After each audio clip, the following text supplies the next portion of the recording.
নমস্কার, Rishibani institute of Vedic অ্যাস্ট্রোলজির পক্ষ থেকে স্বাগত জানাই আজকের জ্যোতিষ আলোচনায়। আমি শান্তনু আপনাদের সঙ্গে। আলোচ্য বিষয় বিশুদ্ধ জ্যোতিষ। আজকে আমরা আলোচনা করব বৃষ রাশির সম্পর্কে, তাদের কতগুলো স্পেসিফিক বিহেভিয়ার যেগুলো তাদের অন্যদের থেকে আলাদা করে রাখতে পারে।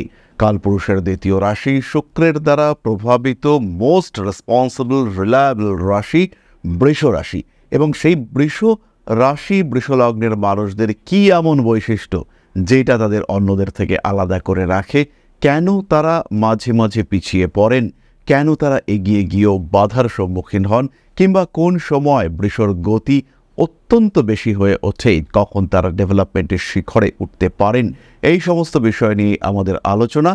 তবে তার আগে ছোট্ট একটি বিষয় আপনাদের সঙ্গে শেয়ার করব। কলকাতার সঙ্গে সঙ্গে এখন আমরা থাকছি দুর্গাপুর, আগরতলা এবং গুয়াহাটিতেও। সবচেয়ে বড় বিষয়টি হলো কলকাতা দুর্গাপুরের ঋষিবাণীর তো ব্রাঞ্চ ছিলই, এখন গুয়াহাটিতেও আপনি ঋষিবাণীতে সরাসরি অ্যাডমিশন নিতে পারবেন। সরাসরি সামনাসামনি বসে জ্যোতিষ যারা শিখতে চাইছেন এবং গুয়াহাটিতে আসামে যারা জ্যোতিষ শিখতে চাইছেন তাদের জন্য ঋষিবাণী কিন্তু এখন সরাসরি হাতের মুঠোয়। ভর্তি হওয়ার জন্য আজই ফোন করুন আমাদের কন্ট্যাক্ট নাম্বারে। মে মাস থেকেই ক্লাস শুরু হতে চলেছে। তাহলে চলে আসা যাক বৃষ রাশির কথায়। কালপুরুষের দ্বিতীয় রাশি, শুক্রের দ্বারা প্রভাবিত, পৃথ্বী তত্ত্বের স্থির প্রকৃতির রাশি, প্রচণ্ড জেদি, প্রচণ্ড রেসপন্সিবল। যদি একবার কথা দিয়ে ফেলে বৃষ, সেই কথার খেলাপ কিন্তু হবে না। বৃষদার কথা থেকে মুখ ঘুরিয়ে নেবে না, ভরসা রাখা যায় বৃষর ওপরে। বৃষ পিছিয়ে আসবে না, বৃষর উপরে এই ভরসা কিন্তু আমরা চোখ বন্ধ করে করতে পারি। শনিদেব যার জন্য যোগ কারক গ্রহ, যে শনিদেব অন্যান্য রাশির ক্ষেত্রে মারক বাধক যন্ত্রণার কারক গ্রহ, সেই শনিদেব বৃষ রাশির ক্ষেত্রে কিন্তু চরম লাভদায়ক শুভ কারক গ্রহ। শনিদেব বৃষ রাশির মানুষদের কাছে কিন্তু অন্যতম প্রধান যোগ কারক গ্রহ।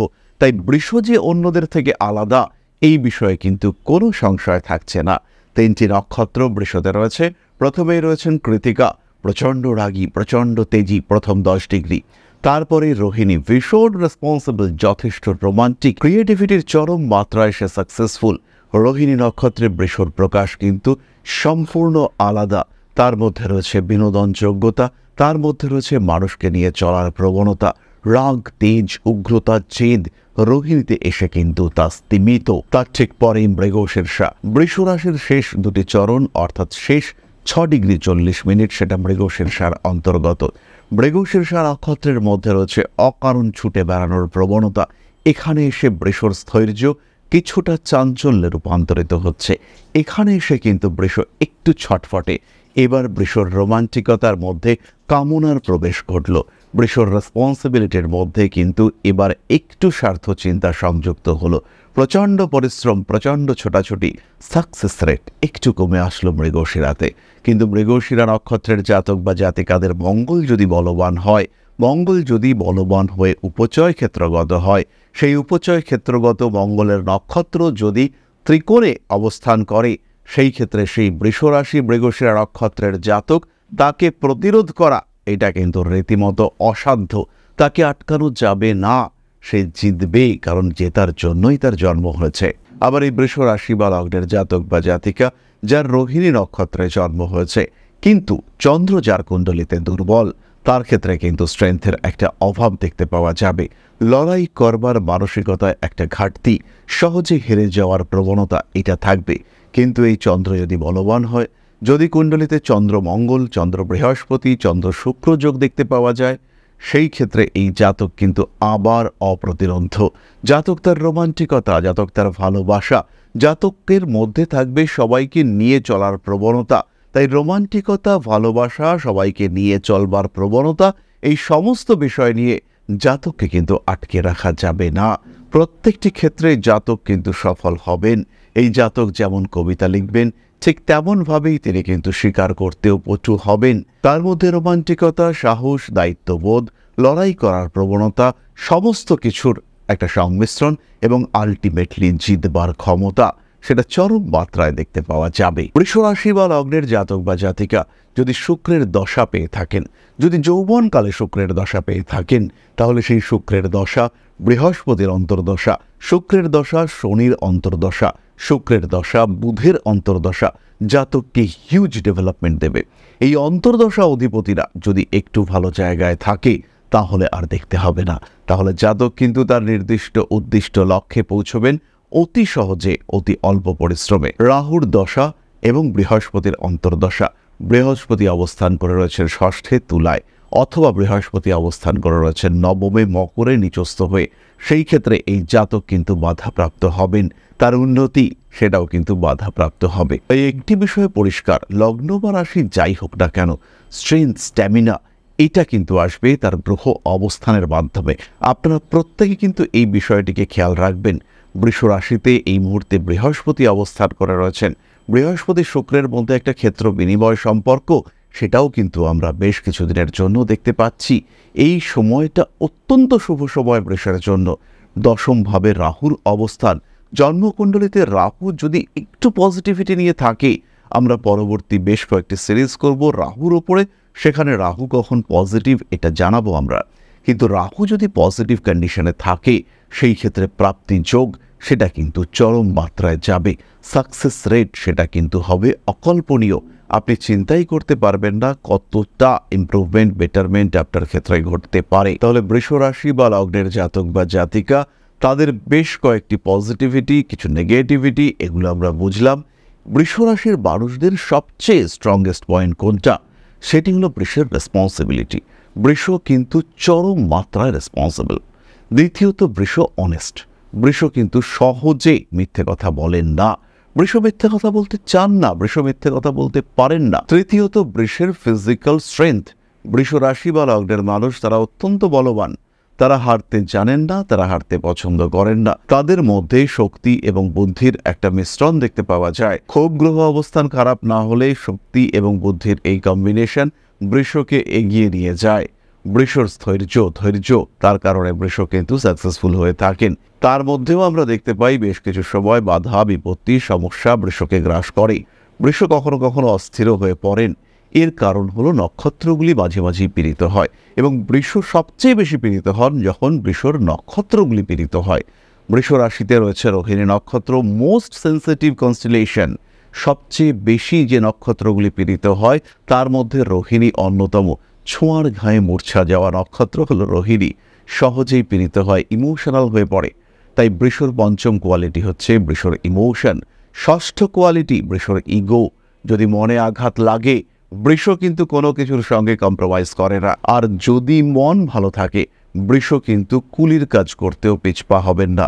আপনার জন্য সব করতে পারেন বৃষ, কিন্তু তাকে যথাযথ গুরুত্ব দিতে হবে, তাকে তার নিজের আসনে অধিষ্ঠিত করতে হবে। সেই অবস্থায়, সেই আসনে আসীন হয়ে বৃষ কিন্তু আপনার জন্য সমস্ত কিছু করতে সক্ষম এবং রাজি। সপ্তমত, বৃষ সঞ্চয়ী। বৃষ ভবিষ্যতের কথা চিন্তা করেন, বৃষ পিছতে জানেন না। ষাঁড় যেমন কোনো পরিস্থিতিতেই পিছিয়ে আসে না, ঠিক তেমনভাবেই বৃষ যদি আপনার বন্ধু হয়, সে কিন্তু কখনোই আপনাকে ছেড়ে পেছনে আসবে না, সে কিন্তু কখনোই আপনার থেকে মুখ ফিরিয়ে নেবে না। বৃষ রাশি, বৃষ লগ্নের মানুষদের মধ্যে রয়েছে অদ্ভুত কনফিডেন্স লেভেল।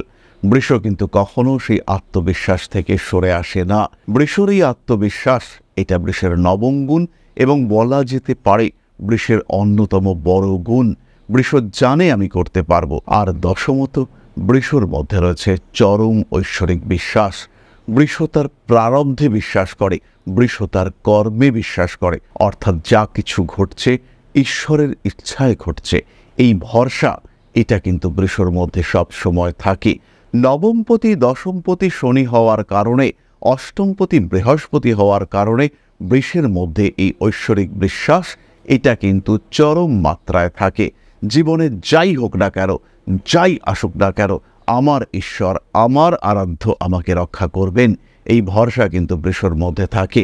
এই ভরসা নিয়েই বৃষ তার জীবনে এগিয়ে যান এবং নিজেকে শ্রেষ্ঠত্বের আসনে তুলে ধরার জন্য যথেষ্ট পরিশ্রম করতে তিনি সক্ষম হন। সুতরাং বৃষ রাশি, তার যে পজিটিভ কোয়ালিটি এবং কখন কখন বৃষ ডিস্টার্বড হতে পারেন, এই সম্পর্কে একটা সাধারণ ধারণা আমরা পেলাম। এই বিষয়টি আরও একবার বলবো, আপনার রাশি, আপনার লগ্ন, আপনার নক্ষত্র যাই হোক না কেন, জন্মকুণ্ডলিতে কথা বলবে 10টা ইন্ডিকেটর, অর্থাৎ লগ্ন, রাশি এবং বাকি গ্রহগুলি। এই গ্রহগুলির অবস্থান উপলব্ধি না করে আমরা যদি প্রেডিকশন করি, সেই প্রেডিকশনের বাস্তবিকতা নষ্ট হবে। সুতরাং আমরা সব সময় চেষ্টা করব প্রত্যেকটি প্রেডিকশন কম্প্যাক্ট করবার, কমপ্লিট করবার, অর্থাৎ শুধু রাশি বা লগ্নের উপরে নয়। তাই জীবনে সমস্যা যাই আসুক না কেন, অস্থিরতা যেখান থেকেই আসুক না কেন, ভরসা রাখুন নিজের রাশিচক্রের ওপরে। যা কিছু হবে সেটাই শুভ, এই ফিলিংস নিয়ে জন্মকুণ্ডলী জাজ করান। সেই ক্ষেত্রে কিন্তু আপনি পারফেক্ট প্রেডিকশন লাভ করতে সক্ষম হবেন। এবার আমরা চলে আসব আলোচনার পরবর্তী পর্যায়ে, তবে তার আগে সেই ছোট্ট বিষয়টি আরও একবার আপনাদের সঙ্গে শেয়ার করতে চাইব। আশা করি পরমপিতার আশীর্বাদে সবাই খুব ভালো আছেন। জীবনে চলার পথে বিভিন্ন সময় বিভিন্ন ক্ষেত্রে আমরা প্রত্যেকেই কিছু না কিছু জনহিতকর কার্য করে থাকি। রাস্তায় যদি একজন মানুষ এসে আমাদের কাছে সাহায্য চায়, আমরা যতটুকু সম্ভব তাকে সাহায্য করবার চেষ্টা করি। কখনো কিছু অর্থের বিনিময়ে, কখনো তাকে কিছু খাদ্য সামগ্রী কিনে দিয়ে, কখনো গাছের জল দিয়ে, কখনো পাড়ার রাস্তার কুকুরটিকে খেতে দিয়ে আমরা সমাজের উন্নতি করবার চেষ্টা করি। আমরা সমাজের প্রতি আমাদের সামাজিক দায়বদ্ধতা পালন করবার চেষ্টা করি। কারণ প্রত্যেকেই আমরা মানুষ, প্রত্যেকের মধ্যেই রয়েছে মনুষ্যত্ব, প্রত্যেকেই আমরা অপরকে সাহায্য করবার জন্য অল্প বিস্তর দায়বদ্ধ। এই ভাবনা নিয়েই অধ্যাত্ম, সেবা এবং প্রকৃতি পূজনের ব্রতী হয়েছে আমরা। আপনাদের সহযোগিতায় গঠন হয়েছে পরম ব্রহ্ম মিলন মঠ ও সেবাশ্রম। দীর্ঘদিন ধরেই, প্রায় বিগত 3 বছর ধরে বিভিন্ন সময়ে, বিভিন্ন অবস্থায়, বিভিন্ন পরিস্থিতিতে মানুষের পাশে গিয়ে আমরা দাঁড়িয়েছি। মানুষের পাশে যতটা সম্ভব সাহায্য করবার চেষ্টা আমরা করেছি আমাদের ক্ষুদ্র সামর্থ্যে।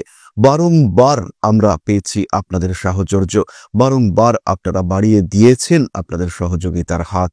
তাই আরও একবার আপনাদের সামনে আজ আমি আবার এসেছি পরবর্তী কর্মসূচিকে বাস্তবায়িত করবার জন্য। বিগত দিনগুলিতে বিভিন্ন সময়ে আমরা বিভিন্ন ক্ষেত্রে ডোনেশন কর্মসূচি করেছি। আমরা শীতকালে কম্বল বিতরণ করেছি, মোজা, চটি বিতরণ করেছি, মশারি বিতরণ করেছি ডেঙ্গুর সময়, করোনার সময় খাদ্য সামগ্রী বিতরণ করেছি আমরা। তার সঙ্গে সঙ্গে ছোট ছোট শিশুদের পড়াশুনো এগিয়ে যাওয়ার জন্য সারা বছরের সমস্ত শিক্ষা উপকরণ আমরা বিতরণ করেছি। তাদের সঙ্গে আমরা সময় কাটিয়েছি। এদের শিক্ষার ক্ষেত্রে যাতে ডেভেলপমেন্ট হয়, তাই বেশ কিছু এলাকায় আমরা সম্পূর্ণ বিনামূল্য কোচিং সেন্টার পরিচালনা করছি। এবং বিশেষ বিষয়টি হলো যে প্রত্যেকটি ক্ষেত্রেই আপনারা কিন্তু প্রত্যক্ষ বা পরোক্ষভাবে আমাদের সঙ্গে আছেন। এই কর্মসূচিগুলিকে সঠিকভাবে এগিয়ে নিয়ে যাওয়ার জন্য এবার প্রয়োজন হয়ে পড়েছে একটি পরিকাঠামো, একটি সুগঠিত আশ্রমের, যেখানে বেশ কিছু মানুষ আশ্রয় পাবে, যেখানে বেশ কিছু বৃদ্ধ বৃদ্ধা তাদের দিনগুলিকে আরেকটু খুশির মধ্যে নিয়ে আসতে পারবেন, যেখানে বেশ কিছু অসহায় শিশু তাদের অভিভাবক খুঁজে পাবে, যেখানে বেশ কিছু নিষ্পাপ প্রাণ বিকশিত হওয়ার সুযোগ পাবে, যেখানে বেশ কিছু নিষ্পাপ প্রাণী তারা তাদের আশ্রয় খুঁজে পাবে। এই আশ্রম পরিকল্পনার জন্য, তার পরিকাঠামো নির্মাণের জন্য আমরা একটি জায়গা সিলেক্ট করেছি।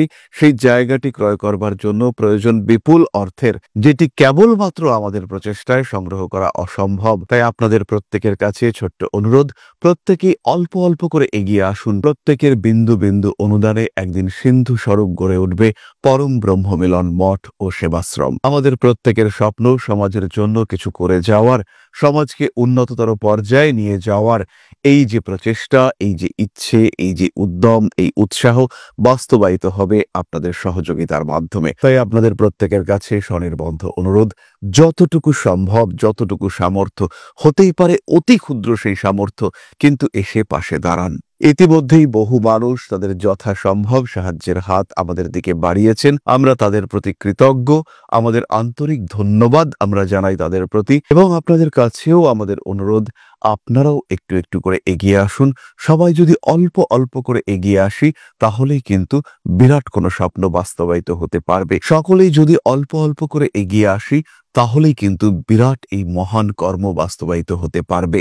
একদিন আমার আপনার প্রত্যেকের স্বপ্ন পরম ব্রহ্ম মিলন মঠ ও সেবাশ্রম আধ্যাত্ম, সেবা এবং প্রকৃতি পূজনের এই মহান দায়িত্ব নিয়ে এগিয়ে আসতে পারবে, একটি জায়গা তৈরি করতে সক্ষম হবে। সবাইকে জানাই অগ্রিম ধন্যবাদ এবং শুভেচ্ছা। সবাই খুব ভালো থাকবেন। নমস্কার। প্রশ্ন করেছেন সঞ্জয় ঘোষ, 20-3-1988, জন্ম সময় 1:45 PM, কলকাতা। দাদা, আমার ক্যারিয়ার আর বিবাহ সম্পর্কে যদি একটু কিছু বলেন। সঞ্জয়বাবু, প্রথমেই বলি যে আপনার ক্যারিয়ার এটা কিন্তু একটু মাল্টি সোর্স ওরিয়েন্টেড হওয়া দরকার। চাকরি, তার সঙ্গে ব্যবসা, ব্যবসা, তার সঙ্গে শেয়ার ট্রেডিং, কোনো একটা এজেন্সি, তার সঙ্গে কোনো একটা ব্যবসা, এই ধরনের বিষয়টি হওয়া উচিত। জন্মকুণ্ডলী অনুযায়ী চাকরি হচ্ছে আপনার জন্য আদর্শ এবং সঠিক প্রফেশন, তার সঙ্গে আরেকটা সাপোর্ট, এটাই কিন্তু আপনাকে এগিয়ে নিয়ে যাবে। অর্থভাগ্য মোটামুটি ভালোই, বিবাহিত জীবন মাঝারি, মঙ্গল সংক্রান্ত সমস্যার কারণে আপনার বিবাহ বিলম্বিত হতে পারে। একটু সঠিক ভাবনা চিন্তা করে প্রপার জটক বিচার করে বিয়ে করে নিন। বিবাহিত জীবন মোটামুটি ভালোই যাবে, এ নিয়ে দুশ্চিন্তার কোনো রকম কোনো কারণ নেই, এবং বিবাহের পরে আপনার কিন্তু একটা হিউজ ডেভেলপমেন্ট সবাই দেখতে পাবে। তাহলে আজকের আলোচনা আমরা আর দীর্ঘায়িত করব না। সবাই সুস্থ থাকুন, ভালো থাকুন। মা শ্রী শ্রী আদিশক্তির আশীর্বাদে আপনাদের জীবন আরো আরো আরো সমৃদ্ধ হয়ে উঠুক। জয় মা আদিশক্তি। নমস্কার।